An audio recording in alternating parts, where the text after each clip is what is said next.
ಸನ್ಮಾನ ನ್ಯೂಸ್ಗೆ ಸ್ವಾಗತ. ನಾನು ಪೃಥ್ವಿರಾಜ್ ಹಾರ್ನಹಳ್ಳಿ. ದೇಶದ ರಕ್ಷಣೆ ಸಂರಕ್ಷಣೆಯಲ್ಲಿ ಸೈನಿಕರ ಪಾತ್ರ ಮಹತ್ತರವಾದದ್ದು. ಬಿಸಿಲು, ಚಳಿ, ಮಳೆ, ಗುಡ್ಡಗಾಡು ಹೀಗೆ ಎಲ್ಲೆಲ್ಲೂ ನಿಂತು ನಮ್ಮ ದೇಶವನ್ನ ಕಾಯ್ತಿದ್ದಾರೆ ನಮ್ಮ ಹೆಮ್ಮೆಯ ಸೈನಿಕರು. ಶತ್ರುಗಳ ಗುಂಡಿಗೆ ಎದೆಯಿಟ್ಟು ಅದೆಷ್ಟೋ ಸೈನಿಕರು ಹುತಾತ್ಮರಾಗಿದ್ದಾರೆ. ಅಂತ ಸೈನಿಕರನ್ನ ಸ್ಮರಿಸುವಂತದ್ದು ನಮ್ಮೆಲ್ಲರ ಜವಾಬ್ದಾರಿ. ಸೈನಿಕರ ತ್ಯಾಗ ಬಲಿದಾನದ ಮುಂದೆ ಎಲ್ಲವೂ ಕೂಡ ನಗಣ್ಯ. ಹಾಗಾಗಿ ಹುತಾತ್ಮ ಸೈನಿಕರಿಗೆ ಸಲ್ಯೂಟ್ ಅನ್ನ ಮಾಡಲೇಬೇಕು. ಅಂತ ಕಾರ್ಯಕ್ರಮವೇ ಈ ಬ್ರೇವರಿ ಅವಾರ್ಡ್. ಜೈ ಹಿಂದ್ ಸನ್ಮಾನ ಕೋಪ ಅವಾರ್ಡ್ ಬೈ ಎಬಿ ಪ್ರಾಪರ್ಟೀಸ್ ಮತ್ತು ಬೆನ್ಕಾಗೋಡ್. ಸ್ಪೆಷಲ್ ಪಾರ್ಟ್ನರ್ ನಮ್ಮ ಇನ್ವನ್, health partner Satpushti noni, beverage partner Kotas coffee.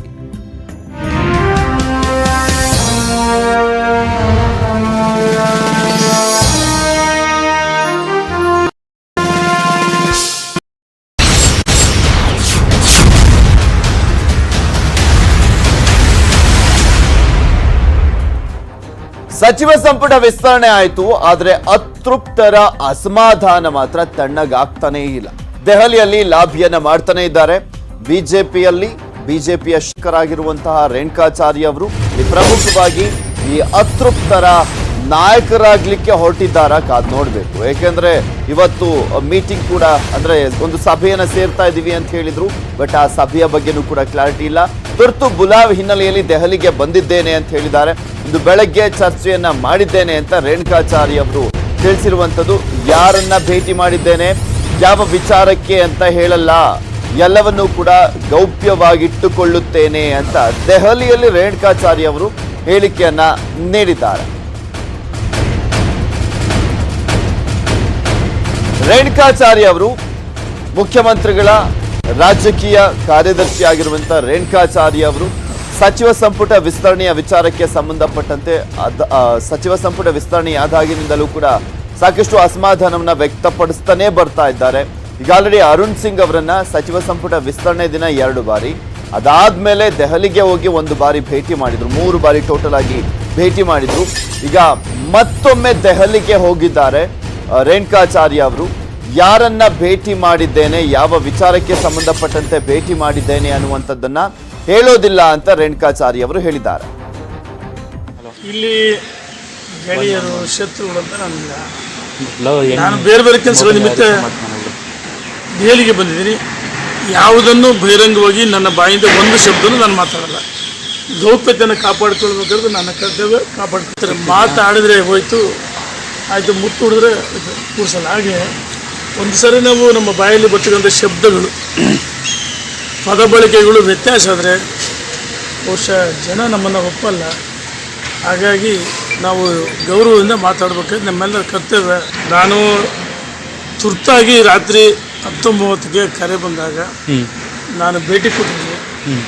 ಯಾರನ್ನ ಭೇಟಿ ಮಾಡಿದೆ, ಏನು ವಿಷಯ ಚರ್ಚೆ ಮಾಡಿದೆ, ಯಾವುದನ್ನು ನಾನು ಬಹಿರಂಗ ಹೇಳಲ್ಲ. ಹಿಂದೆ ನಾನೇ ಸುದ್ದಿ ಕೊಡಿದ್ರೆ ಈಗ ಹೇಳಲ್ಲ.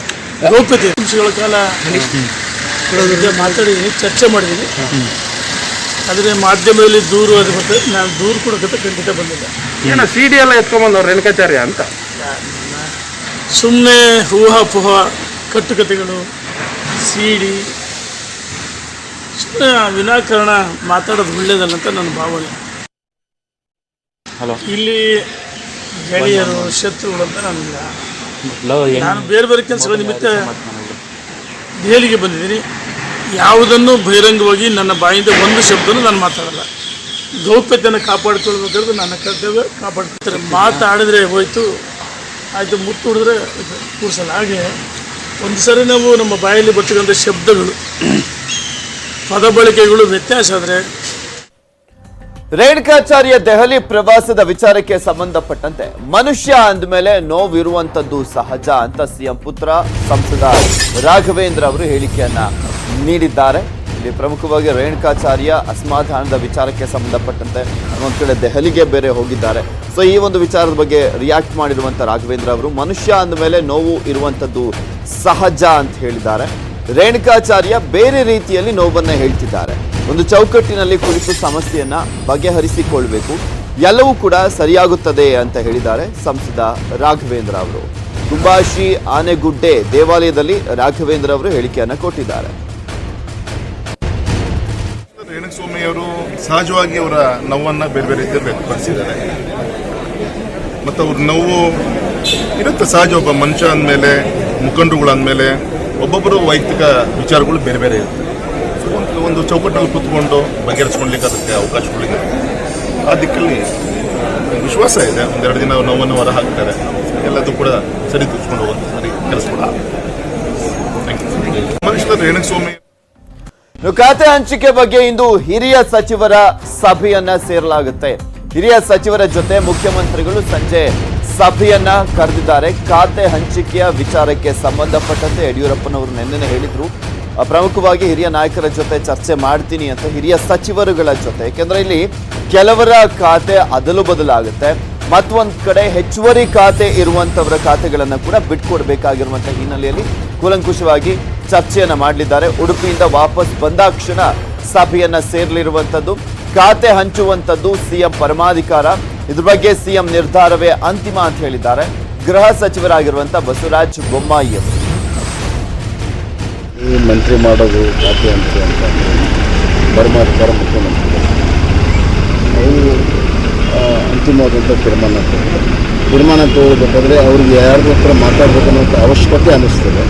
ಅವ್ರ ಜೊತೆ ಚರ್ಚೆ ಮಾಡಿ ತೀರ್ಮಾನವನ್ನು ತಗೊಳ್ತಾರೆ. ಈ ಮಂತ್ರಿ ಮಾಡೋದು ಖಾತೆ ಹಂಚು ಅಂತ ಪರಮಾಧಿಕಾರ ಮುಖ್ಯಮಂತ್ರಿ ಅವರು ಅಂತಿಮವಾದಂಥ ತೀರ್ಮಾನ ತಗೊಳ್ಬೇಕಾದ್ರೆ ಅವ್ರಿಗೆ ಯಾರ ಹತ್ರ ಮಾತಾಡಬೇಕನ್ನೋ ಅವಶ್ಯಕತೆ ಅನ್ನಿಸ್ತದೆ. ಅವ್ರ ಜೊತೆ ಚರ್ಚೆ ಮಾಡಿ ತೀರ್ಮಾನವನ್ನು ತಗೊಳ್ತಾರೆ. ವಿಘ್ನ ನಿವಾರಣೆಗಾಗಿ ವಿನಾಯಕನ ಮೊರೆ. ಆನೆಗುಡ್ಡಿಯಲ್ಲಿ ಸಿಎಂ 1008 ಗಣಯಾಗ. ಗಣಪತಿ, ಮಹಾಲಕ್ಷ್ಮಿ, ಶ್ರೀಕೃಷ್ಣ, ವೆಂಕಟರಮಣನಿಗೆ ನಮೋ ನಮಃ. ಸಿಎಂ ಟೆಂಪಲ್ ರ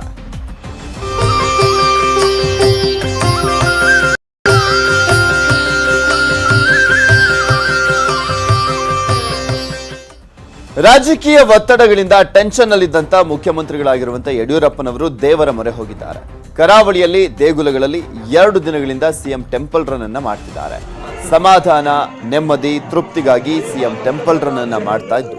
ಇಂದು ಆನೆಗುಡ್ಡೆಯಲ್ಲಿ 1008 ಗಣಯಾಗದಲ್ಲಿ ಸಿಎಂ ಬಿಎಸ್ವೈ ಭಾಗಿಯಾಗ್ತಿದ್ದಾರೆ. ಆನೆಗುಡ್ಡೆಯ ಕುಂಬಾಶಿ ಗಣಪತಿ ದೇಗುಲದಲ್ಲಿ ಲೋಕ ಕಲ್ಯಾಣಾರ್ಥವಾಗಿ ಹಾಸನದ ರಾಘವೇಂದ್ರ ರಾವ್ ಕುಟುಂಬದವರು 1008 ಗಣಯಾಗವನ್ನ ಮಾಡಿಸ್ತಾ ಇದ್ದಾರೆ. ಇಂದು ಬೆಳಗ್ಗೆ ಉಚ್ಚಿಲದ ಮಹಾಲಕ್ಷ್ಮಿ ಕ್ಷೇತ್ರಕ್ಕೂ ಕೂಡ ಸಿಎಂ ಭೇಟಿಯನ್ನ ನೀಡಿ ದೇವಿಯ ದರ್ಶನವನ್ನ ಪಡೆದಿದ್ದಾರೆ.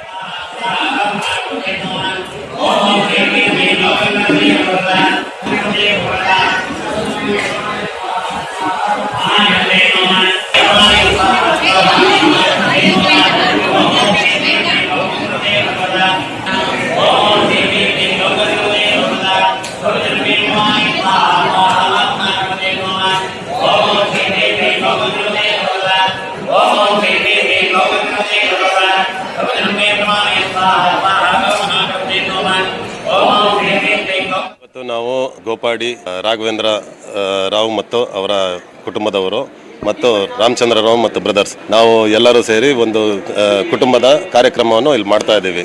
1008 ಕಾಯಿ ಗಣಹೋಮ ಇಲ್ಲಿ ನಡೆಸ್ತಾ ಇದ್ದೀವಿ ಆನೆಗುಡ್ಡೆಯಲ್ಲಿ. ಇದು ನಾವು 3ನೇ ಸಲ ಇಲ್ಲಿ ಮಾಡ್ತಾ ಇರೋದು. ಇದು ನಮ್ಮ ಕುಟುಂಬದ ಖಾಸಗಿ ಕಾರ್ಯಕ್ರಮ ಹಾಗೂ ನಮ್ಮ ತಂದೆಯವರಿಗೂ ನಮ್ಮ ದೊಡ್ಡಪ್ಪನವರಿಗೂ ಮಾನ್ಯ ಮುಖ್ಯಮಂತ್ರಿಗಳು ತುಂಬ ಹಳೆಯ ಸ್ನೇಹ ಇದೆ. ಪ್ರೀತಿಪೂರ್ವಕವಾಗಿ ನಮ್ಮ ಮನೆಯ ಯಾವ ಕಾರ್ಯಕ್ರಮ ಆದರೂ ಅವರು ಪಾಲ್ಗೊಳ್ತಾರೆ. ಹಾಗೆ ಇದಕ್ಕೂ ಕೂಡ ಬರ್ತಾ ಇದ್ದಾರೆ ಇವತ್ತು. ಹಾಗೂ ಆನೆಗುಡ್ಡೆ ವಿನಾಯಕನ ಮೇಲೆ ಅವರಿಗೆ ದೈವ ಭಕ್ತರಾಗಿರೋದ್ರಿಂದ ವಿನಾಯಕನ ಮೇಲೂ ಅಪಾರವಾದ ಭಕ್ತಿ ಇದೆ ಅವರಿಗೆ. ಅದರಿಂದ ಅವರು ಇವತ್ತು ಈ ಕಾರ್ಯಕ್ರಮದಲ್ಲಿ ಭಾಗವಹಿಸ್ತಾ ಇದ್ದಾರೆ. ಇದು ಲೋಕ ಕಲ್ಯಾಣಾರ್ಥವಾಗಿ ಹಾಗೂ ನಮ್ಮ ಕುಟುಂಬದ ಇದಕ್ಕೆ ಯಶಸ್ಸಿಗಾಗಿನೂ ನಾವು ಈ ಕಾರ್ಯಕ್ರಮವನ್ನು ಮಾಡ್ತಾ ಇದ್ದೇವೆ. ಈ ಹಿಂದೆ 2 ಸಲ ಬಂದಾಗಲೂ ಇದ್ರು, ಇವತ್ತು ಇರ್ತಾರೆ ಅಂತ ನಮ್ಮ ಪೂರ್ತಿ ಕಾರ್ಯಕ್ರಮ ಆಗೋವರೆಗೂ ಇರ್ತಾರೆ ಅಂತ ನಾನು ಅನ್ಕೊಂಡಿದ್ದೀವಿ. ಇವತ್ತು ಪಕ್ಷ ಸಂಘಟನೆಗೆ ಮುಂದಾಗಿರುವಂತ ಜೆಡಿಎಸ್ ಮೈಸೂರು ವೀಕ್ಷಕರ ಪಟ್ಟಿಯಿಂದ ಜಿಟಿಡಿಗೆ ಕೋಕ್ ಅನ್ನ ಕೊಡಲಾಗಿದೆ. ಮೈಸೂರು ಭಾಗದ ಉಳಿದ ನಾಯಕರಿಗೆ ಜವಾಬ್ದಾರಿಯನ್ನು ವಹಿಸಲಾಗ್ತಾ ಇದೆ. ಯಾಕೆಂದ್ರೆ ಇಲ್ಲಿ ಪಕ್ಷದ ಸಂಘಟನೆಯ ವಿಚಾರಕ್ಕೆ ಸಂಬಂಧಪಟ್ಟಂತೆ ಇಲ್ಲಿ ಪಕ್ಷ ಸಂಘಟನೆ ಮಾಡಬೇಕಾಗಿರುವಂತ ಹಿನ್ನೆಲೆಯಲ್ಲಿ ಈಗ ಆಲ್ರೆಡಿ ಹೇಳಿದ್ರು HD ಕುಮಾರಸ್ವಾಮಿ ಅವರು ಸಂಕ್ರಾಂತಿ ಹಬ್ಬ ಕಳೆದ ನಂತರ ಪಕ್ಷ ಸಂಘಟನೆಗೆ ಮುಂದಾಗ್ತೀವಿ ಅನ್ನೋದ್ರ ಬಗ್ಗೆ ಹೇಳಿದ್ರು. ಈಗ ಮುಂದಾಗ್ತಾ ಇದ್ದಾರೆ. ಅದರಲ್ಲಿ ಪ್ರಮುಖವಾಗಿ ಮೈಸೂರು ಭಾಗದ ಪ್ರಮುಖ ನಾಯಕರು ಅಂತ ಕರೆಸಿಕೊಳ್ಳುವಂತ GT ದೇವೇಗೌಡರಿಗೆ ಕೋಕನ್ನ ಕೊಡಲಾಗ್ತಾ ಇದೆ. GT ದೇವೇಗೌಡ ಹೊರತಾಗಿ ಉಳಿದವರಿಗೆ ಹೊಣೆಯನ್ನ ನೀಡಲಾಗ್ತಾ ಇದೆ. ಪಕ್ಷದಿಂದ GTDಯನ್ನ ಉಚ್ಚಾಟಿಸುವಂತ ಮುನ್ಸೂಚನೆನ ಇದು ಅನ್ನುವಂತ ಪ್ರಶ್ನೆನೂ ಕೂಡ ಸಹಜವಾಗಿ ಎದ್ದಿದೆ. ಕುತೂಹಲವನ್ನು ಮೂಡಿಸಿದೆ ದಳಪತಿಗಳ ನಡೆ. ಮೈಸೂರು ವಿಭಾಗದ ವೀಕ್ಷಕರಾಗಿ ಶಾಸಕರಾಗಿರುವಂತಹ ಎಚ್.ಡಿ. ರೇವಣ್ಣ ಅವರು, ಸಾರಾ ಮಹೇಶ್ ಅವರು, ಪುಟ್ಟರಾಜು, ಅಶ್ವಿನ್ ಕುಮಾರ್ ನ ಅನ್ನದಾನಿ, ಮಾಜಿ ಶಾಸಕ ಚಿಕ್ಕಣ್ಣ, ಹಾಗೆ ನಿಖಿಲ್ ಕುಮಾರಸ್ವಾಮಿ, ಮೊಹಮ್ಮದ್ ಜಫರುಲ್ಲಾ ಖಾನ್, ಅಬ್ದುಲ್ ಅಜೀಜ್ ಅಬ್ದುಲ್ಲಾ ನೇಮಕ ಮಾಡಲಾಗಿದೆ. ಪ್ರಮುಖವಾಗಿ ಜಿ.ಟಿ. ದೇವೇಗೌಡರು ಸ್ವಲ್ಪ ಒಂದು ಕಾಲು ಹೊರಗಿಟ್ಟಿದ್ದಾರೆ ಈಗ ಆಲ್ರೆಡಿ JDS ಪಕ್ಷದಿಂದ. ಸೊ ಹೀಗಾಗಿ ಅವರಿಗೆ ಯಾವುದೇ ಸಂಘಟನೆಯ ಜವಾಬ್ದಾರಿಯನ್ನ ನೀಡಲಾಗಿಲ್ಲ ಮೈಸೂರು ವಿಭಾಗದಲ್ಲಿ ಪಕ್ಷವನ್ನ ಸಂಘಟನೆ ಮಾಡುವಂತ ನಿಟ್ಟಿನಲ್ಲಿ. ನಾ ಪಕ್ಷದಿಂದ ಹೊರಗೆ ಹಾಕ್ತೇನೆ ಅಂತ ಹೇಳಿದ್ದಾರೆ. ಅಂದ್ರೆ ಎಲ್ಲವೂ ಕೂಡ ಮುಗೀತಲ್ವಾ, ಅದೇ ಅರ್ಥ ಅಲ್ವಾ ಅಂತ ಮೈಸೂರಿನಲ್ಲಿ ಮಾಜಿ ಸಚಿವ ಜಿ.ಟಿ. ದೇವೇಗೌಡ ಪ್ರತಿಕ್ರಿಯೆಯನ್ನ ಕೊಟ್ಟಿದ್ದಾರೆ. ಪಕ್ಷದಿಂದ ಹೊರಗೆ ಹಾಕ್ತೇನೆ ಅಂತ ಹೇಳಿದ್ದಾರೆ ಈಗ ಆಲ್ರೆಡಿ. ಅಂದ್ರೆ ಎಲ್ಲವೂ ಕೂಡ ಮುಗೀತು ಅಂತಾನೆ ಅರ್ಥ ಅಲ್ವೇ ಅಂತ ದೇವೇಗೌಡರು ಪ್ರತಿಕ್ರಿಯೆಯನ್ನ ಕೊಟ್ಟಿರುವಂತದ್ದು. ಇನ್ನು ಪಟ್ಟಿಯಿಂದ ಕೈಬಿಟ್ಟಂತ ಬಗ್ಗೆ ಹೇಳಲಿಕ್ಕೆ ಏನಿದೆ? ಮೈಸೂರು ಹೈಕಮಾಂಡ್ ಹೇಳಿದಂತೆ ಮಾಡಿದ್ದವರೇ ಅವರು. ಕುಮಾರಸ್ವಾಮಿ ಬರ್ಲಿ, ನನ್ನನ್ನ ಹೊರಗೆ ಹಾಕ್ಲಿ ಅಂತ ಕೂಡ ಹೇಳಿದ್ದಾರೆ. ನನ್ನನ್ನ ಹೊರ ಹಾಕ್ಲಿಕ್ಕೆ ಮೊದಲಿನಿಂದ ಪಿತೂರಿ, ಈಗ ರಾಜಕಾರಣ ಕಷ್ಟ, ನನಗೂ ಕೂಡ ವಯಸ್ಸಾಗಿದೆ, ಮುಂದೆ ಏನಾಗುತ್ತೋ ನೋಡೋಣ ಅಂತ ಹೇಳಿದ್ದಾರೆ ಜಿ.ಟಿ. ದೇವೇಗೌಡರು. ಇಲ್ಲಿ ಪ್ರಮುಖವಾಗಿ ಮೈಸೂರಿನ ಹೈಕಮಾಂಡ್ ಹೇಳಿದ್ದಂತೆ ಮಾಡಿದ್ದಾರೆ ಅಂತ ಯಾರಿಗೆ ಪರೋಕ್ಷವಾಗಿ ಎಚ್ಚರಿಕೆ ಅಂದ್ರೆ ಇಲ್ಲಿ ಸೂಕ್ಷ್ಮವಾಗಿ ಹೇಳಿದ್ದಾರೋ ಗೊತ್ತಿಲ್ಲ. ಸಾರಾ ಮಹೇಶ್ ಅವರಿಗೆ ಹೇಳಿದ್ದಾರೋ ಅಥವಾ ಇನ್ಯಾರಿಗೆ ಹೇಳಿದ್ದಾರೋ ಅನ್ನೋದು ಕೂಡ ಗೊತ್ತಾಗಬೇಕಾಗಿದೆ ಜಿ.ಟಿ. ದೇವೇಗೌಡರ ಮಾತಿನ ಅರ್ಥ. ಮೈಸೂರಿಂದ ಬಂದು ಅವ್ರನ್ನ ಪಕ್ಷದಿಂದ ನಾವು ಕಿತ್ತಾಕ್ತೀವಿ ಅಂತೇಳಿ ಕುಮಾರಸ್ವಾಮಿ ಅವರು ಹೇಳಿದ್ದಾರೆ. ಮೈಸೂರಿಂದನೇ ಪ್ರಾರಂಭ ಮಾಡ್ತೀನಿ, ಮೈಸೂರಲ್ಲೇ ಬಂದು, ಬೆಂಗಳೂರಲ್ಲ ಮೈಸೂರಲ್ಲೇ ಬಂದು ಅವ್ರನ್ನ ಪಕ್ಷದಿಂದ ಕಿತ್ತಾಕ್ತೀನಿ ಅಂತ ಅವ್ರು ಸ್ಟೇಟ್ಮೆಂಟ್ ಕೊಟ್ಟ ಮೇಲೆ ಮತ್ತೆ ಪದೇ ಪದೇ ಏನು ಕೇಳ್ತೀನಿ? ನಾನು ಬಿಟ್ಟೆ ಕಾರ್ಪೊರೇಟರ್ಗಳು ಮೀಟಿಂಗ್ ಮಾಡಿದ್ರು, ನನಗೊಂದು ಮಾತು ಯಾರು ಕೇಳಲಿಲ್ಲ, ಬಣ್ಣ ಅಂತಲೂ ಕರೀಲಿಲ್ಲ. ಆಯಿತಾ? ಈ ರೀತಿ ಅವ್ರು ಮಾಡ್ತಿರೋ ದೂರ ಮಾಡಿರೋದು ಗೊತ್ತೇ ಇದೆಯಲ್ಲ. ಕಚೇರಿಯಿಂದ, ರಾಜಭವನದಿಂದ ಸೀದಾ ದೇವೇಗೌಡರ ಮನೆಗೆ ಹೋಗಿ ಅವತ್ತು ಕೈ ಮುಗಿದು ಅವ್ರಿಗೆಲ್ರಿಗೂ ನಮಸ್ಕಾರ ಮಾಡಿ ಬಂದಿದ್ದೀನಿ. ಯಾವತ್ತೂ ಕೂಡ ಪಕ್ಷಕ್ಕೆ ಕೆಡಕಾಗಬಾರ್ದು ಅಂತಕ್ಕಂಥದ್ದು, ನಾಯಕರಿಗೆ ಕೆಟ್ಟ ಹೆಸರು ಬರಬಾರ್ದು ಅನ್ನೋ ದೃಷ್ಟಿಯಿಂದ ನಾನು ಯಾವುದೂ ವಿಚಾರ ಹೇಳಿಲ್ಲ. ಮುಂದೆ ನಾನು MLA, ನಾನು 2 ವರ್ಷ MLA ಆಗಿರ್ತೀನಿ, ನಮ್ಮ ಜನಗಳ ಸೇವೆ ಮಾಡ್ಕೊಂಡು ಇರ್ತೀನಿ ಅಷ್ಟೇ. ಈಗ 72 ವರ್ಷ ಆಗಿದೆ, ಅಷ್ಟೊತ್ತಿಗೆ 75 ಆಗುತ್ತೆ. ಆಮೇಲೆ ನೋಡೋಣ ಚುನಾವಣೆ ನಿಲ್ಬೇಕಾ ಬೇಡವಾ. ಮೈಸೂರು ಜಿಲ್ಲೆಯಲ್ಲಿ ನಾನು ಜಿಲ್ಲಾ ಉಸ್ತುವಾರಿ ಸಚಿವನಾಗಿದ್ದಾಗಲೇ ನಂದೇನು ನಡೀಲಿಲ್ಲ ಅಂದ್ರೆ ಈಗ ಬರೀ MLA ಆಗಿದ್ರೆ ಲೆಕ್ಕ ತಗೋತಾರ? ಬಿಜೆಪಿಯಲ್ಲಿ ಮತ್ತೆ ಸಿಡಿ ವಿಚಾರ ವಾಕ್ಸಮರ ಜೋರಾಗ್ತಾ ಇದೆ. ನನಗಂತೂ ಸಿಡಿ ಬಗ್ಗೆ ಗೊತ್ತಿಲ್ಲ ಅಂತ ಹೇಳಿದ್ದಾರೆ ಎಸ್.ಟಿ. ಸೋಮಶೇಖರ್ ಅವರು. ಸಿಡಿ ಇರೋದು ಬೋಗಸ್ ಮಾತು ಅಂತ ಸೋಮಶೇಖರ್ ಅವರು ಖಾರವಾಗಿ ಉತ್ತರವನ್ನು ಕೊಟ್ಟಿದ್ದಾರೆ. ಅಸಹ್ಯವಾಗಿದೆ ಅಂತ ಕೆಲವರು ಹೇಳಿದ್ದಾರೆ. ಅವರು ಆ ಸಿಡಿ ನೋಡಿರ್ಬೇಕೇನೋ ಗೊತ್ತಿಲ್ಲ. ಮೈಸೂರಿನಲ್ಲಿ ಸಚಿವ ಸೋಮಶೇಖರ್ ಅವರು ಹೇಳಿಕೆಯನ್ನ ಕೊಟ್ಟಿದ್ದಾರೆ. ಬೆಂಗಳೂರು ಅಭಿವೃದ್ಧಿ ಬಗ್ಗೆ ಶಾಸಕರ ಜೊತೆ ಚರ್ಚಿಸಿ ಸಿಎಂ ಸಿಡಿಯನ್ನ ಮಾಡ್ಕೊಂಡಿದ್ದಾರೆ. ನನಗೆ ಆ ಸಿಡಿ ಬಗ್ಗೆ ಮಾತ್ರ ಗೊತ್ತು, ಬೇರೆ ಸಿಡಿ ಬಗ್ಗೆ ಗೊತ್ತಿಲ್ಲ ಅಂತ ಹೇಳಿದ್ದಾರೆ ಎಸ್.ಟಿ. ಸೋಮಶೇಖರ್. ನಮಗೆ ಅದು ಯಾವುದು ಕೂಡ ಮಾಹಿತಿ ಇಲ್ಲ. ನನಗಿರ್ತಕ್ಕಂಥದ್ದು ಸಿಡಿ ಮುಖ್ಯಮಂತ್ರಿಗಳು ಬೆಂಗಳೂರು ಇನ್ಫ್ರಾಸ್ಟ್ರಕ್ಚರ್ ಮಾಡ್ತಿದ್ದಾರೆ. 2 ಮೀಟಿಂಗ್ ಮಾಡಿದ್ದಾರೆ ಮುಖ್ಯಮಂತ್ರಿಗಳು, ಬೆಂಗಳೂರು ಸಿಟಿ MLAಗಳು, MP ಗಳು, MLCಗಳೆಲ್ಲ ಕುಣಿಸಿ ರೋಡ್ ಯಾವುದು ಇನ್ಫ್ರಾಸ್ಟ್ರಕ್ಚರ್ ಮಾಡಬೇಕು, ಯಾವುದನ್ನು ರೋಡು ಎಕ್ಸ್ಟೆಂಡ್ ಮಾಡಬೇಕು, ಆಮೇಲೆ ರಾಜಕಾಲುವೆ ಎಲ್ಲೆಲ್ಲಿ ಮಾಡಬೇಕು ಅಂತಕ್ಕಂಥದ್ದನ್ನು 2-3 ಮೀಟಿಂಗ್ ಮಾಡಿ ಎಲ್ಲ ಶಾಸಕರಿಗೆ ಬೆಂಗಳೂರು ಡೆವಲಪ್ಮೆಂಟ್ ಬಗ್ಗೆ ಒಂದು ಸಿಡಿ ಕೊಡ್ತೀನಿ ಅಂತ ಮುಖ್ಯಮಂತ್ರಿಗಳು ಹೇಳಿದ್ದಾರೆ. ಆ ಸಿಡಿ ಬಗ್ಗೆ ನನಗೆ ಮಾಹಿತಿ ಅದು ಗೊತ್ತಿಲ್ಲ. ಇಲ್ಲ, ಅದು ಯಾರು ನೋಡಿರ್ತಾರೆ ಅವ್ರಿಗೆ ಗೊತ್ತಿರ್ತಾರೆ, ನಾವು ನೋಡಿಲ್ಲ, ಅದು ಹೇಳೋದಿಲ್ಲ. ನಾವು ಹೇಳ್ತಾ ಇರೋದು ಬೆಂಗಳೂರು ಡೆವಲಪ್ಮೆಂಟ್ ಸಿಡಿ ಬಗ್ಗೆ. ಅವ್ರು ಯಾವ್ದು ನೋಡಿದ್ದಾರೆ? ಮುನಿರತ್ನಗೆ ಸಚಿವ ಸ್ಥಾನ ಕೈತಪ್ಪಿದ ವಿಚಾರಕ್ಕೆ ಸಂಬಂಧಪಟ್ಟಂತೆ 2 ತಿಂಗಳಲ್ಲಿ ಮುನಿರತ್ನಗೆ ಸಚಿವ ಸ್ಥಾನ ಸಿಗಲಿದೆ. ಮೈಸೂರಿನಲ್ಲಿ ಸಚಿವ ಎಸ್.ಟಿ. ಸೋಮಶೇಖರ್ ಅವರು ಹೇಳಿಕೆಯನ್ನ ಕೊಟ್ಟಿದ್ದಾರೆ. ಮುನಿರತ್ನಗೆ ಸಚಿವ ಸ್ಥಾನ ಕೈತಪ್ಪಿರುವಂತಹ ವಿಚಾರಕ್ಕೆ ಸಂಬಂಧಪಟ್ಟಂತೆ ರಿಯಾಕ್ಷನ್ ಕೊಟ್ಟಿರುವಂತ ಎಸ್.ಟಿ. ಸೋಮಶೇಖರ್ 2 ತಿಂಗಳಲ್ಲಿ ಮುನಿರತ್ನಗೆ ಸಚಿವ ಸ್ಥಾನ ಸಿಗುತ್ತೆ ಅಂತ ಹೇಳಿದ್ದಾರೆ. ಕಾಂಗ್ರೆಸ್ನಲ್ಲಿದ್ದಾಗ SBM ಅಂತ ಕರೀತಾ ಇದ್ರು, ಬಿಜೆಪಿ ಸೇರಿದ ಮೇಲೆ ಬಿಜೆಪಿ ಸೋಮಶೇಖರ್ ಅಂತ ಆಗಿದೆ. ಮುನಿರತ್ನಗೆ 2 ತಿಂಗಳಲ್ಲಿ ಸಚಿವಗಿರಿ ಸಿಗುತ್ತೆ ಅಂತ ಮೈಸೂರು ಜಿಲ್ಲಾ ಉಸ್ತುವಾರಿ ಸಚಿವರಾಗಿರುವಂತಹ ಎಸ್.ಟಿ. ಸೋಮಶೇಖರ್ ಅವರು ಹೇಳಿದ್ದಾರೆ. ನಾಗೇಶ್ ರಾಜೀನಾಮೆಯಿಂದ ಸಚಿವ ಸ್ಥಾನ ಖಾಲಿ ಇದೆ. ಮುನಿರತ್ನಗೆ 2 ತಿಂಗಳಲ್ಲಿ ಆ ಒಂದು ಸಚಿವ ಸ್ಥಾನ ಸಿಗುತ್ತೆ ಎಂಬ ವಿಶ್ವಾಸವನ್ನು ವ್ಯಕ್ತಪಡಿಸಿದ್ದಾರೆ. ನಿಮಗೆ ಒಂದು ಹೇಳ್ತೀನಿ ಕೇಳಿ, ಅವರೆಲ್ಲ ಭಾಳಷ್ಟು ಬಿಸಿ ಇದ್ದಾರೆ. ಯಾರು ಸಚಿವರಾಗಿರೋರು ಸರ್? ಸಚಿವರು ನಿಮ್ ಜೊತೆ ಬಂದವರು? ಎಲ್ಲರೂ ಬ್ಯುಸಿ ಇದ್ದಾರೆ. ಈಗ ನೋಡಿ, ಒಬ್ಬರು ಬೆಳಗ್ಗೆ ಎದ್ದರೆ ಒಬ್ಬರು ದಾವಣಗೆರೆ ಅಂತಾರೆ, ಇನ್ನೊಬ್ರು ಇನ್ನೊಂದು ಅಂತಾರೆ. ಅವ್ರು ಯಾವಾಗ ನೋಡಿದ್ರು ಪಾಪ ಅವರು ನೋಡಿದ್ರೆ ಇವರು ಹೇಳಬೇಕು ಅಂದರೆ BJP ಪಕ್ಷಕ್ಕೆ ಭಾಳ ಪ್ರಾಮಾಣಿಕವಾಗಿ 24/7 ಕೆಲಸ ಮಾಡ್ತಾರೆ. ನೀವು ಅರ್ಥ ಮಾಡ್ಕೋಬೇಕು ಇಲ್ಲಿ ಎಷ್ಟು ಬ್ಯುಸಿ ಇದ್ದಾರೆ. ಮುನ್ನತ್ನವ್ರು ಮರ್ತೋಗ್ಬಿಟ್ಟಿದ್ದಾರೆ ಅಂತ ಅವರು. ಸಹಜನಪ್ಪ, ಇದು ಕೆಲಸದ ಒತ್ತಡದಲ್ಲಿ. ಯಾವುದು SBM ಕಾಂಗ್ರೆಸ್ ಪಕ್ಷದಲ್ಲಿ ಇದ್ದಾಗ ಅದು SBM ಅಂತಿತ್ತು. ಈಗ ಭಾರತೀಯ ಜನತಾ ಪಕ್ಷದಲ್ಲಿ ಇದ್ದೇವೆ, BJP ಸೋಮಶೇಖರ್ ಅಂತ ನಾವು ಬದಲಾವಣೆ ಮಾಡ್ಕೊಂಡಿದ್ದೀವಿ. ಅಲ್ಲ, ಈಗ ಮುನಿರತ್ನವ್ರಿಗೆ ಚಾನ್ಸಸ್ ಇದೆಯಾ? ನಮಗೆ ಸ್ವಲ್ಪ ದಿವಸದಲ್ಲೇ ಆಗ್ತದೆ. ಈಗ ನಾಗೇಶ್ದು ಒಂದು ಸೀಟ್ ಖಾಲಿ ಇದೆ, ಅದನ್ನ ಕೊಡ್ತೀವಿ ಅಂತಕ್ಕಂಥದ್ದು ಕೂಡ ಮುಖ್ಯಮಂತ್ರಿಗಳು ಪ್ರಾಮಿಸ್ ಮಾಡಿದ್ದಾರೆ. ನಾವೆಲ್ಲ 10 ಜನ ಮಂತ್ರಿಗಳು ಕೂಡ ಮುಖ್ಯಮಂತ್ರಿಗಳಿಗೆ ಭೇಟಿ ಮಾಡಿದ್ದೀವಿ. ಭೇಟಿ ಮಾಡಿ ಪ್ರಾಬ್ಲಮ್ಸ್ ಆಗಿದೆ, ಅನ್ಯಾಯ ಆಗಿದೆ ಅಂತಕ್ಕಂಥದ್ದನ್ನು ಹೇಳಿದ್ದೇವೆ. ಒಂದು 2 ತಿಂಗಳ ಒಳಗಡೆ ಅವಕಾಶ ಮಾಡಿಕೊಡ್ತೀವಿ ಅಂತ ಮುಖ್ಯಮಂತ್ರಿಗಳ ಮೇಲೆ ವಿಶ್ವಾಸ ಇದೆ. ಸಿದ್ದರಾಮಯ್ಯ ಜ್ಯೋತಿಷ್ಯ ಕಲಿತಾ ಇರಬೇಕು, ರಾಜ್ಯ ಸುತ್ತುವ ಬದಲು ಜ್ಯೋತಿಷ್ಯ ಹೇಳ್ತಾ ಇದ್ದಾರೆ. ಸಿದ್ದರಾಮಯ್ಯ ವಿರುದ್ಧ ಸೋಮಶೇಖರ್ ಅವರು ಈ ರೀತಿಯಾಗಿ ವಾಗ್ದಾಳಿಯನ್ನ ಮಾಡಿದ್ದಾರೆ. ಸಿದ್ದರಾಮಯ್ಯ ಜ್ಯೋತಿಷ್ಯ ಕಲಿತಾ ಇರಬೇಕು, ಸೊ ಅದಕ್ಕೋಸ್ಕರ ಜ್ಯೋತಿಷ್ಯವನ್ನ ಹೇಳ್ತಾ ಇದ್ದಾರೆ. ರಾಜ್ಯ ಸುತ್ತುವ ಬದಲು ಜ್ಯೋತಿಷ್ಯವನ್ನ ಹೇಳ್ತಾ ಇದ್ದಾರೆ ಅಂತ ST ಸೋಮಶೇಖರ್ ಅವರು ವಾಗ್ದಾಳಿಯನ್ನ ಮಾಡಿದ್ದಾರೆ. ವಿರೋಧ ಪಕ್ಷದ ನಾಯಕರಾಗಿರುವಂತಹ ಸಿದ್ದರಾಮಯ್ಯನವರಿಗೆ ಕಾಂಗ್ರೆಸ್ನಲ್ಲೇ ಮುಸುಕಿನ ಗುದ್ದಾಟ ಜೋರಾಗಿದೆ. DKಶಿ ಸಿದ್ದರಾಮಯ್ಯ ನಡುವೆ ಒಳಜಗಳ ಇದೆ. ಸಿದ್ದರಾಮಯ್ಯ ವಿರುದ್ಧ ಸೋಮಶೇಖರ್ ಅವರು ವಾಗ್ದಾಳಿಯನ್ನ ಮಾಡಿದ್ದಾರೆ. ತಮ್ಮ ತಟ್ಟೆಯಲ್ಲಿ ಬಿದ್ದಿರುವಂತದ್ದನ್ನ ಅವರು ನೋಡ್ಕೊಳ್ಳಿ, ನಂತರ ಬೇರೆಯವರ ತಟ್ಟೆಯನ್ನ ನೋಡ್ಲಿ ಅಂತ ಸೋಮಶೇಖರ್ ಅವರು ಹೇಳಿರುವಂತದ್ದು. ನಮಗೆ ಸಿದ್ದರಾಮಯ್ಯರ ಸರ್ಟಿಫಿಕೇಟ್ ಅವಶ್ಯಕತೆ ಇಲ್ಲ ಅಂತ ಹೇಳಿದ್ದಾರೆ.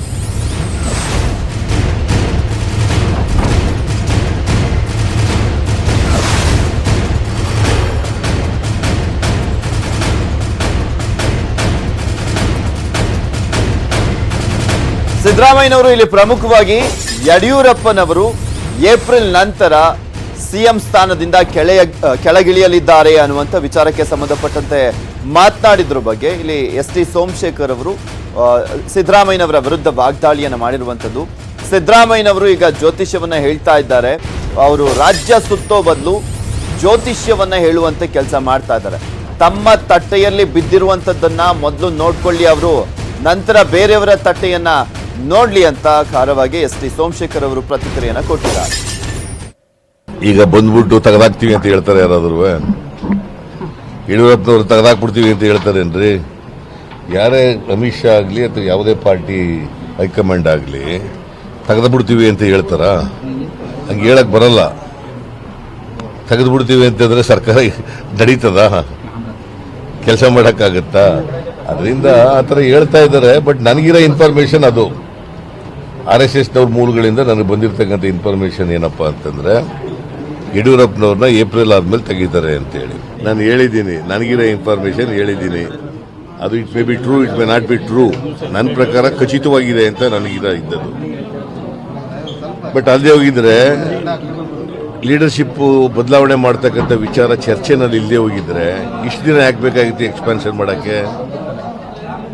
ಈಗ ಅಳದು ಸುರಿದು ಎಕ್ಸ್ಪಾನ್ಷನ್ ಮಾಡಿದ್ದಾರೆ. ಈಗಲೂ ಏಪ್ರಿಲ್ ನಂತರ ಇರ್ತಾರ ಇಲ್ಲೋ ಅನ್ನೋದು ಗ್ಯಾರಂಟಿ ಇಲ್ಲ. ಸಿದ್ದರಾಮಯ್ಯನವರು ಯಾವಾಗ ಜ್ಯೋತಿಷ್ಯ ಹೇಳ್ತಾರೆ ಅಂತಕ್ಕಂಥದ್ದು ಗೊತ್ತಾಗಲಿಲ್ಲ. ರಾಜಕಾರಣದಲ್ಲಿ ಯಾವಾಗ ಅಧಿಕಾರ ಎಳೀತಾರೆ, ಯಾವಾಗ ಅಧಿಕಾರ ಯಾರು ಕೂಡ ಹೇಳಲಿಕ್ಕೆ ಆಗೋದಿಲ್ಲ. ಈಗ ಸಿದ್ದರಾಮಯ್ಯನವರು ಹೇಳ್ತಾ ಇರೋದ್ರಿಂದ ಈಗ ಬಿಡುವಾಗಿದ್ದಾರೆ. ವಿರೋಧ ಪಕ್ಷದ ನಾಯಕರು ರಾಜ್ಯ ಸುತ್ತದ ಬದಲು ಮೋಸ್ಟ್ಲಿ ಇದನ್ನ ಯಾವುದು ಜ್ಯೋತಿಷ್ಯ ಕಲಿತಾ ಇರಬೇಕು ಮೋಸ್ಟ್ಲಿ. ಆ ಜ್ಯೋತಿಷ್ಯ ಕಲಿತಿದ ಮೇಲೆ ಅವ್ರಿಗೆ ಹೇಳಿರ್ಬೇಕು, ನಮ್ಮಲ್ಲಿ ಪಕ್ಷ ಇದೆ, ಹೈಕಮಾಂಡ್ ಇದೆ, ಅವ್ರು ತೀರ್ಮಾನ ಮಾಡ್ತಾರೆ, ಶಾಸಕರೆಲ್ಲ ಇದ್ದಾರೆ. ಅದರಿಂದ ಸಿದ್ದರಾಮಯ್ಯನವರು ಪದೇ ಪದೇ ಅದನ್ನ ಹೇಳ್ತಕ್ಕಂಥದ್ದನ್ನ ಬಿಡ್ರೋದು ಒಳ್ಳೇದಪ್ಪ ನನ್ನ ಪ್ರಕಾರ. ಪದೇ ಪದೇ ಈ ರೀತಿಯಾಗಿ ಏನಂತ ಗೊತ್ತಾಯ್ತಾ ಇಲ್ಲ. ಅವರು ಏನಾಗಿದೆ, ಅವರಲ್ಲಿ ಸ್ವಲ್ಪ ಜಟಾಪಟಿ ನಡೀತಾ ಇದೆ. ಅಧ್ಯಕ್ಷರದು, ವಿರೋಧ ಪಕ್ಷದ ನಾಯಕ ಅವ್ರದ್ದು ನಡೀತಾ ಇದೆ. ಅವ್ರದ್ದು ಮುಚ್ಕೊಳ್ಳಕ್ಕೆ ಪದೇ ಪದೇ ಇಲ್ಲಿ ನಡೀತಾ. ಅದು 90ರ ದಶಕ. ಕಾಶ್ಮೀರದಲ್ಲಿ ಪಾಕ್ ಕೃಪಾಪೋಷಿತ ಉಗ್ರರ ದಾಳಿ ನಡೀತಲೇ ಇತ್ತು. ಅದನ್ನ ಭಾರತೀಯ ಯೋಧರು ಹಿಮ್ಮೆಟ್ಟಿಸ್ತಲೇ ಇದ್ರು. ಅಂತಹ ಪಡೆಯಲ್ಲಿದ್ದವರು ಅಸ್ಸಾಂನ ಧರ್ಮನಾರಾಯಣ್ ರಾಯ್. ಪಾಕ್ ಉಗ್ರರ ವಿರುದ್ಧ ಹೋರಾಡಿ ದೇಶದ ಗಡಿ ರಕ್ಷಣೆಯನ್ನ ಮಾಡಿ ಶೌರ್ಯ ಚಕ್ರವನ್ನ ಪಡೆದಂತ ಧರ್ಮನಾರಾಯಣ್ ರಾಯ್ ಇಂದಿನ ಜೈ ಹಿಂದ್ ಸನ್ಮಾನದ ಹೀರೋ.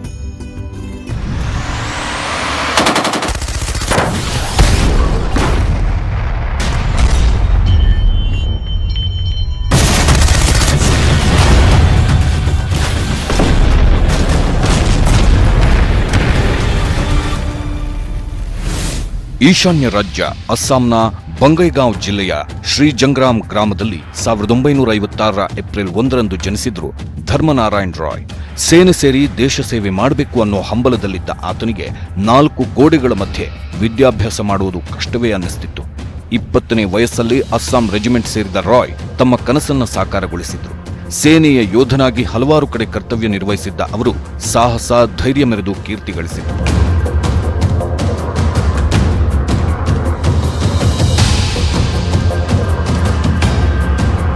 1977ರಲ್ಲಿ ನಾನು ಸೇನೆಗೆ ಸೇರ್ಕೊಂಡೆ. ಶಿಲ್ಲಾಂಗ್ನಲ್ಲಿ ತರಬೇತಿ ನಡೆಯಿತು. ಅಲ್ಲಿ ವರ್ಷದ ತರಬೇತಿ ನಂತರ ಚೆನ್ನೈಗೆ ವರ್ಗವಾದೆ. ಅಲ್ಲಿ 2.5 ವರ್ಷ ಕಾರ್ಯನಿರ್ವಹಿಸಿದೆ. ಆವಾಗ ಅಸ್ಸಾಂ 10ನೇ ಹೊಸ ಬೆಟಾಲಿಯನ್ ಆರಂಭವಾಯಿತು. ಮೊದಲು 1ನೇ ಬೆಟಾಲಿಯನ್ಗೆ ಕಳುಹಿಸಿದ್ರು, ನಂತರ 10ನೇ ಬೆಟಾಲಿಯನ್ಗೆ ವರ್ಗಾಯಿಸಿದ್ರು. ಶಿಲ್ಲಾಂಗ್ನ ಹ್ಯಾಪಿ ವ್ಯಾಲಿಯಲ್ಲಿ 10ನೇ ಅಸ್ಸಾಂ ರೆಜಿಮೆಂಟ್ ಆರಂಭವಾಯಿತು. ಅಲ್ಲಿ ಕೆಲವು ತಿಂಗಳಿದ್ದು ನಂತರ ರಾಜಸ್ಥಾನದ ಆಲ್ವಾರ್ಗೆ ತೆರಳಿದೆ.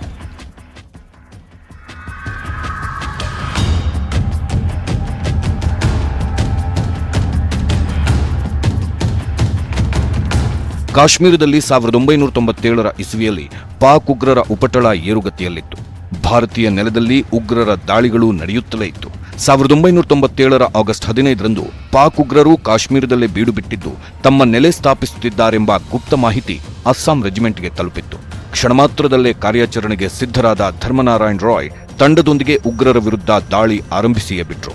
ಉಗ್ರರ ಬಾಂಬ್ ಮತ್ತು ಗಂದಾಳಿಯನ್ನ ಸಮರ್ಥವಾಗಿಯೇ ಎದುರಿಸಿ ಹಲವು ಉಗ್ರರನ್ನು ದಮನಿಸಿಯೇ ಬಿಟ್ರು. ಶ್ರೀನಗರದಲ್ಲಿ ಆವಾಗ ಕಾರ್ಯಾಚರಣೆ ಆರಂಭವಾಯಿತು. ನಾವು ಅಲ್ಲಿಗೆ ತೆರಳಿ ನನ್ನ ಹಿರಿಯ ಮಗನು ಈಗ ಸೇನೆಯಲ್ಲಿರುವಂಥದ್ದು ಸಂತಸದ ವಿಷಯವಾಗಿದೆ.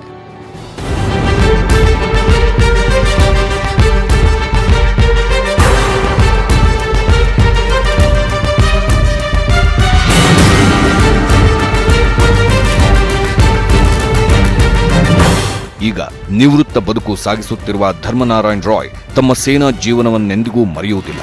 ಸೇನೆಯ ಕ್ಯಾಂಪ್ಗಳು, ಹಲವು ಕಾರ್ಯಾಚರಣೆಗಳಲ್ಲಿ ಗೆದ್ದ ಹುಮ್ಮಸ್ಸು ಇಂದಿಗೂ ಅವರಲ್ಲಿ ಜೀವಂತವಾಗಿದೆ. ದೇಶವನ್ನು ಕಾಯುವ ಹೊಣೆಗಾರಿಕೆಯನ್ನು ನಿಭಾಯಿಸಿದ್ದ ಹೆಮ್ಮೆ ಅವರದ್ದು. Bureau report, news 18 Assam.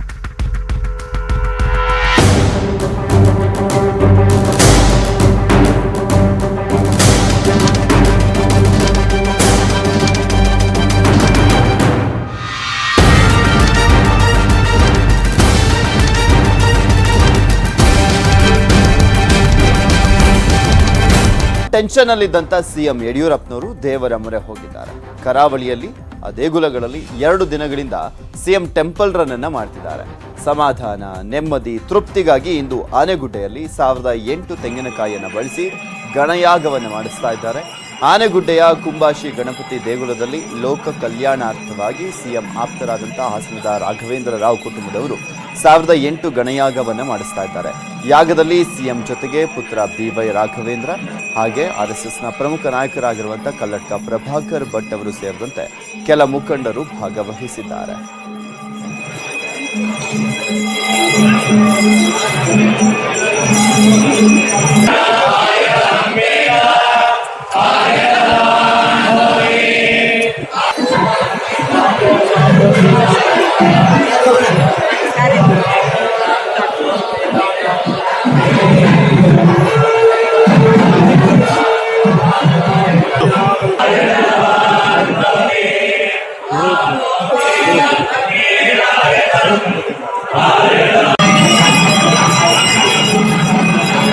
ಒಂದೇ ಕುಟುಂಬದ 4 ಆತ್ಮಹತ್ಯೆಗೆ ಶರಣಾಗಿರುವಂತಹ ಘಟನೆ ಬೆಳಗಾವಿಯ ರಾಮದುರ್ಗ ಪಟ್ಟಣದಲ್ಲಿ ನಡೆದಿದೆ. ಕ್ರಿಮಿನಾಶಕವನ್ನ ಸೇವಿಸಿ ಪ್ರವೀಣ್ ರಮೇಶ್ ಶೆಟ್ಟರ್, ಆತನ ಪತ್ನಿ ರಾಜೇಶ್ವರಿ, ಮಕ್ಕಳಾದಂಥ ಅಮೃತ, ಅದ್ವಿಕ್ ಸಾವನ್ನಪ್ಪಿದ್ದಾರೆ. ರಾಮದುರ್ಗ ಠಾಣೆಯಲ್ಲಿ ಪ್ರಕರಣ ದಾಖಲಾಗಿದೆ.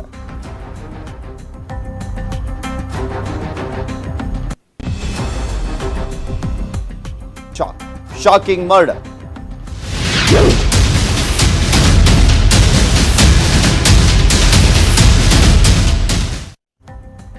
ಬೆಂಗಳೂರಿಗರನ್ನ ಬೆಚ್ಚಿ ಬೀಳಿಸುವಂತ ಭಯಾನಕ ಮರ್ಡರ್ ಒಂದು ನಡೆದಿದೆ.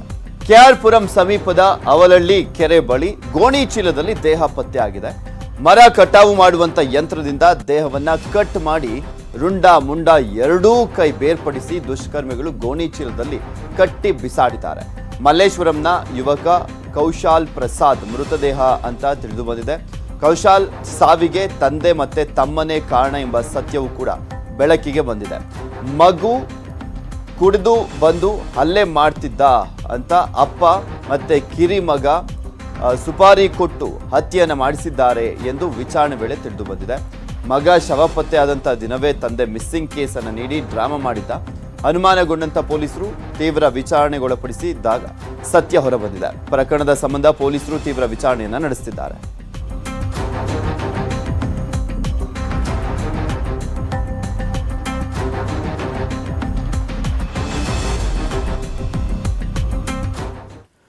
ಸ್ಯಾಂಡಲ್ವುಡ್ ಡ್ರಗ್ ಡೀಲ್ ಪ್ರಕರಣಕ್ಕೆ ಸಂಬಂಧಪಟ್ಟಂತೆ ಇಂದು ಸಹ ನಟಿ ರಾಗಿಣಿಗೆ ಜಾಮೀನು ಸಿಕ್ಕಿಲ್ಲ. ಸುಪ್ರೀಂ ಕೋರ್ಟ್ ರಾಗಿಣಿ ಜಾಮೀನು ಅರ್ಜಿ ವಿಚಾರಣೆಯನ್ನು ಮುಂದೂಡಿದೆ.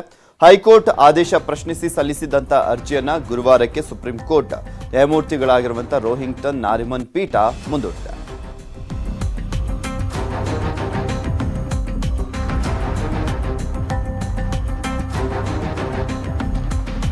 ಡ್ರಗ್ ಡೀಲ್ ಬಗ್ಗೆ ಪ್ರಬಲ ಸಾಕ್ಷಿ ಸಂಗ್ರಹವನ್ನ ಮಾಡಲಾಗ್ತಾ ಇದೆಯಂತೆ. ನಟಿ ರಾಗಿಣಿ ಬಗ್ಗೆ ಸಾಕಷ್ಟು ಸಾಕ್ಷ್ಯ ಸಂಗ್ರಹ ಮಾಡಲಾಗಿದೆಯಾ ಅನ್ನುವಂಥ ಪ್ರಶ್ನೆ ಇದೆ.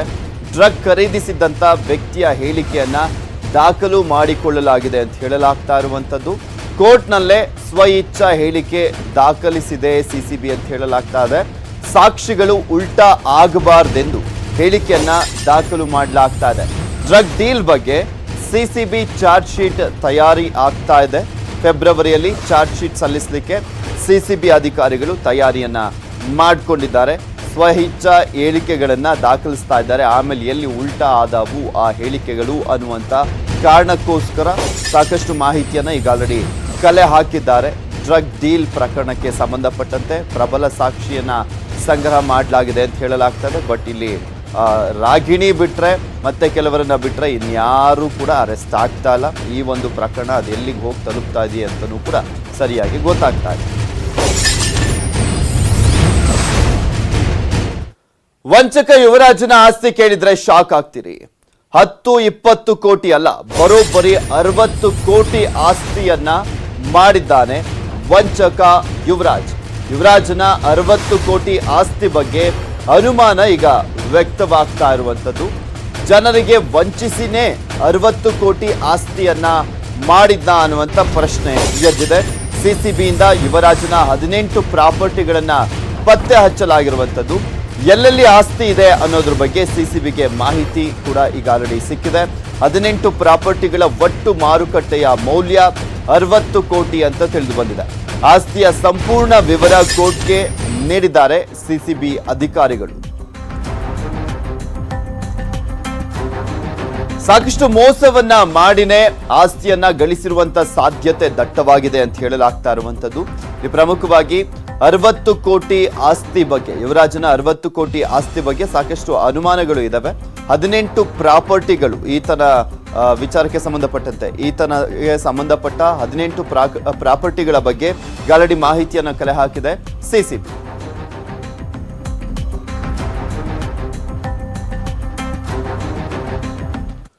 ರಾಜ್ಯ ಭಾರತೀಯರ ಜವಾಬ್ದಾರಿ ಅಂತೆಯೇ ಗಣ್ಯರು ಕೂಡ ಸಲಾಂ ಅಂತಾರೆ. ನಟ ರಂಜನ್ ಕೂಡ ಸೈನಿಕರಿಗೆ ಸಲಾಂ ಅಂದಿದ್ದಾರೆ. ನೋಡಿ. ನಮಸ್ಕಾರ, ನಾನು ನಿಮ್ಮ ರಂಜನ್ ಹಾಸನ್ ಮಾತಾಡ್ತಾ ಇದ್ದೀನಿ. ನ್ಯೂಸ್ 18 ಕನ್ನಡದವರು ನಮ್ಮ ದೇಶಕ್ಕೋಸ್ಕರ ಹೋರಾಡುವ ಸೈನಿಕರ ಬಗ್ಗೆ ಒಂದು ಜೈ ಹಿಂದ್ ಸನ್ಮಾನ್ ಅಂತ ಒಂದು ಕಾರ್ಯಕ್ರಮ ಮಾಡ್ತಾ ಇದ್ದಾರೆ ನ್ಯೂಸ್ 18 ಕನ್ನಡದಲ್ಲಿ.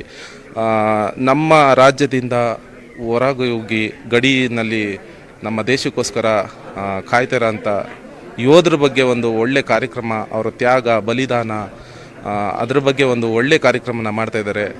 ದಯವಿಟ್ಟು ಇಂಥ ಕಾರ್ಯಕ್ರಮಗಳಿಗೆ ಎಲ್ಲರೂ ಕೈ ಜೋಡಿಸಿ ಹೆಚ್ಚಿನದಾಗಿ ಇಂಥ ಕಾರ್ಯಕ್ರಮಗಳನ್ನ ನೋಡಿ ಈ ಕಾರ್ಯಕ್ರಮಗಳನ್ನ ಸಪೋರ್ಟ್ ಮಾಡಿ ಅಂತ ಕೇಳ್ಕೊಳ್ತೀನಿ. Thank you. ನಮಸ್ಕಾರ, ನಾನು ನಿಮ್ಮ ರಂಜನ್ ಹಾಸನ್ ಮಾತಾಡ್ತಾ ಇದ್ದೀನಿ.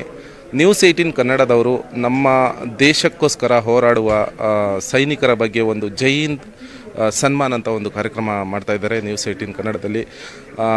ನಮ್ಮ ರಾಜ್ಯದಿಂದ ಹೊರಗೋಗಿ ಗಡಿಯಲ್ಲಿ ನಮ್ಮ ದೇಶಕ್ಕೋಸ್ಕರ ಕಾಯ್ತಾರ ಅಂತ ಯೋಧರ ಬಗ್ಗೆ ಒಂದು ಒಳ್ಳೆ ಕಾರ್ಯಕ್ರಮ, ಅವರ ತ್ಯಾಗ ಬಲಿದಾನ, ಅದ್ರ ಬಗ್ಗೆ ಒಂದು ಒಳ್ಳೆ ಕಾರ್ಯಕ್ರಮನ ಮಾಡ್ತಾ ಇದ್ದಾರೆ. ದಯವಿಟ್ಟು ಇಂಥ ಕಾರ್ಯಕ್ರಮಗಳಿಗೆ ಎಲ್ಲರೂ ಕೈ ಜೋಡಿಸಿ ಹೆಚ್ಚಿನದಾಗಿ ಇಂಥ ಕಾರ್ಯಕ್ರಮಗಳನ್ನ ನೋಡಿ ಈ ಕಾರ್ಯಕ್ರಮಗಳನ್ನು ಸಪೋರ್ಟ್ ಮಾಡಿ ಅಂತ ಕೇಳ್ಕೊಳ್ತೀನಿ. Thank you.